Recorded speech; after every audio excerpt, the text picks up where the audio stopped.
स्वागत है आप सभी का राजीव सिंह क्लासेस में। आज हम लोग सीखेंगे उत्तल लेंस में प्रतिबिंबों को हम लोग कैसे किरण आरेख के माध्यम से दिखाएंगे। यह हमारे विद्यार्थियों के लिए सबसे मुश्किल कार्य होता है, लेकिन अगर हम ध्यान से देखें तो यह बहुत ही आसान होने वाला है। आज देखेंगे हम कैसे हम किरण आरेख के द्वारा उत्तल लेंस में प्रतिबिंबों का बनना दर्शाएंगे। ये बहुत ही आसान है। इसके लिए हमें कुछ बेसिक चीज़ों का, आधारभूत चीज़ों का ध्यान रखना होगा, जो इस प्रकार है। 3 ही स्थितियां देखनी है और याद रखनी है। पहला, ये क्या हो गया, लेंस हो गया, ये हमारा लेंस हो गया, और इसके ठीक बीचों बीच यहाँ पर ये हमारा प्रकाश केंद्र होता है, और प्रकाश केंद्र से होते हुए फोकस और प्रकाश केंद्र से होते हुए जो रेखा जाती है वह हमारी मुख्य फोकस कहलाती है। और लेंस में 2 फोकस होते हैं जिसको हम लोग F1 और F2 से दिखाते हैं। लेंस में कितने फोकस होते हैं? 2, जिसको हम F1 और F2 के माध्यम से दिखाते हैं। यहाँ पर यह जो रेखा हो गई यह मुख्य अक्ष हो गया, मुख्य अक्ष, यह हमारा लेंस, और यह बिंदु जो है यह हमारा हो जाता है प्रकाश केंद्र।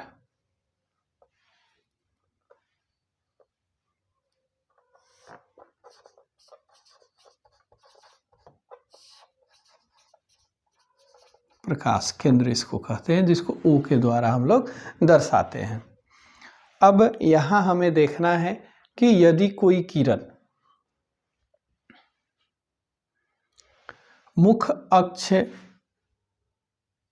के समानांतर आपतित होती है, यदि कोई किरण मुख्य अक्ष के समानांतर आपतित होती है तो वह अपवर्तन के पश्चात फोकस से होते हुए अपवर्तित होगी।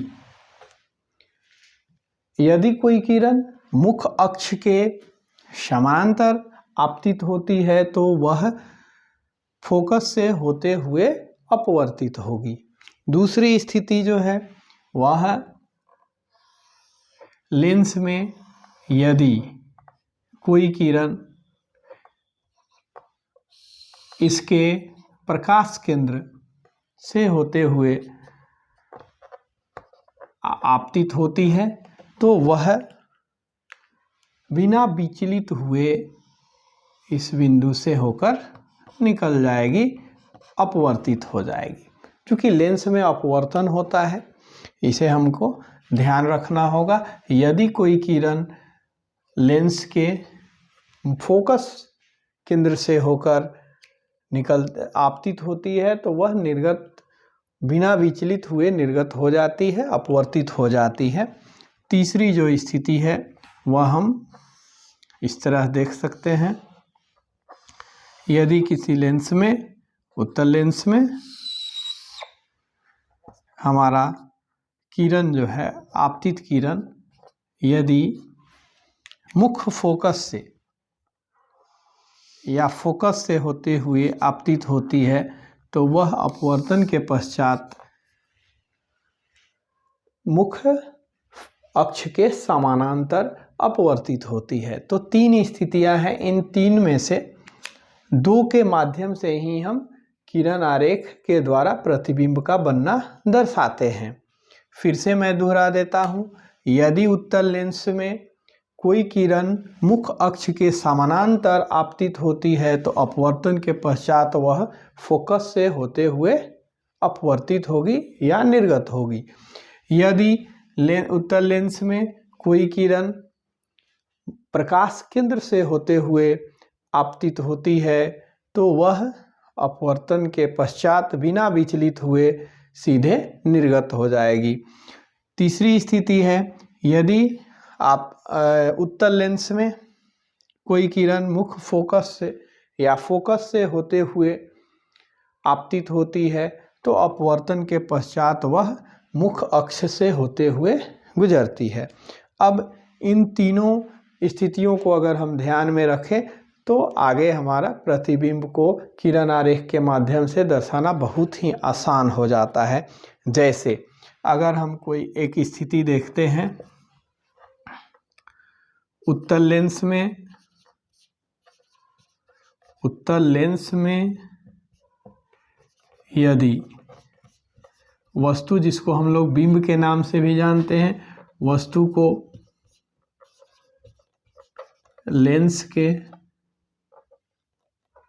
लेंस एवं फोकस के बीच रखा गया है तो प्रतिबिंब कहाँ बनेगा? प्रतिबिंब कहाँ बनेगा? इसको हमको दिखाना है किरण आरेख के माध्यम से।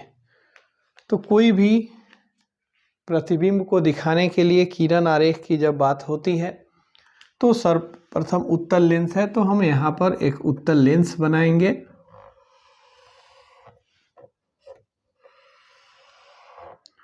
यह हमारा हो गया लेंस, और इसके बीच में हमारा हो जाएगा प्रकाश केंद्र, जिसको हम लोग O के द्वारा दर्शाते हैं। बीच में हो जाता है हमारा प्रकाश केंद्र, और फोकस और प्रकाश केंद्र से होते हुए जो रेखा जाती है वह हमारा होता है मुख्य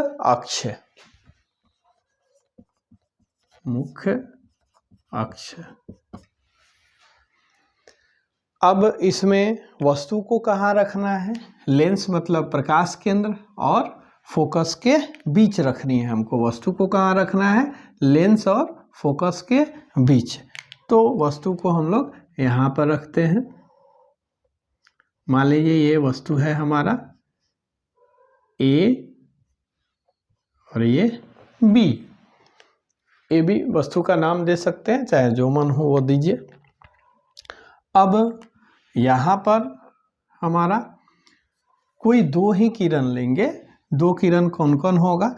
यहाँ पर एक किरण हम आपतित लेंगे जो मुख्य अक्ष के समानांतर जाती है, आपतित होती है लेंस पर।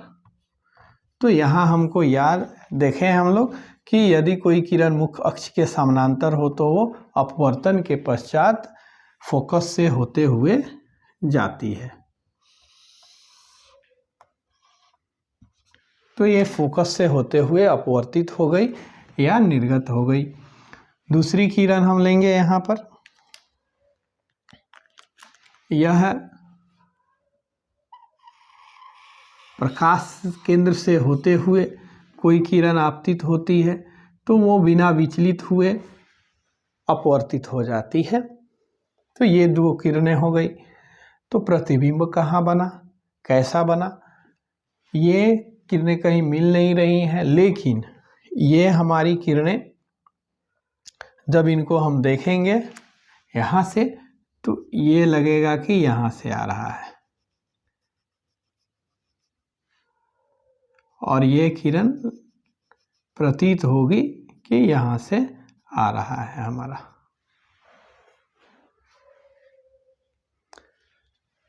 ये चूंकि प्रतीत होती है, वास्तव में ये किरणें यहाँ से आपतित हुई हैं, लेकिन महसूस होती है, प्रतीत होती है कि यहाँ से आया है, इसलिए इसको हम लोग खंडित रेखा के द्वारा दिखाते हैं। अब चूंकि यहाँ पर मिली हैं तो जहाँ पर किरणें मिलती हैं या मिलती हुई प्रतीत होती हैं वहीं पर हमारा प्रतिबिंब बनता है। जहाँ पर किरणें मिलती हैं या मिलती हुई प्रतीत होती हैं वहीं पर हमारा प्रतिबिंब बनता है। चूँकि ये किरणें मिलती हुई प्रतीत हो रही हैं इसलिए इसका प्रतिबिंब जो बनेगा वह भी आभासी बनेगा, जिसको हम लोग खंडित रेखा के द्वारा मतलब डॉटेड लाइन के द्वारा दिखाते हैं। ये हमारा प्रतिबिंब हो गया A डैश B डैश। अब यहाँ देखने से स्पष्ट है कि यह वस्तु से बड़ा बन रहा है। वस्तु की तुलना में सीधा है, आकार में इससे बड़ा है, आभासी प्रतिबिंब बन रहा है और वस्तु के पीछे बन रहा है। तो यहाँ पर हम इसको लिख देते हैं कि प्रतिबिंब कैसा बनेगा, तो वस्तु से बड़ा, ये प्रतिबिंब की प्रकृति हो गई। कहाँ बन रहा है, तो वस्तु के पीछे बन रहा है। वस्तु के पीछे कैसा बन रहा है, आभासी प्रतिबिंब बन रहा है। आभासी या इसको हम लोग काल्पनिक प्रतिबिंब के भी नाम से जानते हैं। और चौथा वह है यह सीधा बन रहा है। तो उत्तल दर्पण में उत्तल लेंस में यदि वस्तु लेंस और फोकस के बीच हो तो उसका प्रतिबिंब वस्तु के पीछे आभासी, बड़ा, सीधा बनेगा। इस तरह से बहुत ही आसान तरीके से हम लोग सीख पाएंगे कि उत्तल लेंस में भिन्न भिन्न स्थितियों में जो प्रतिबिंब बनती है उसको हम लोग कैसे किरण आरेख के माध्यम से दिखाएं। तो इसके आगे के लिए नेक्स्ट वीडियो में मैं बताऊंगा। तब तक के लिए इतना ही, धन्यवाद।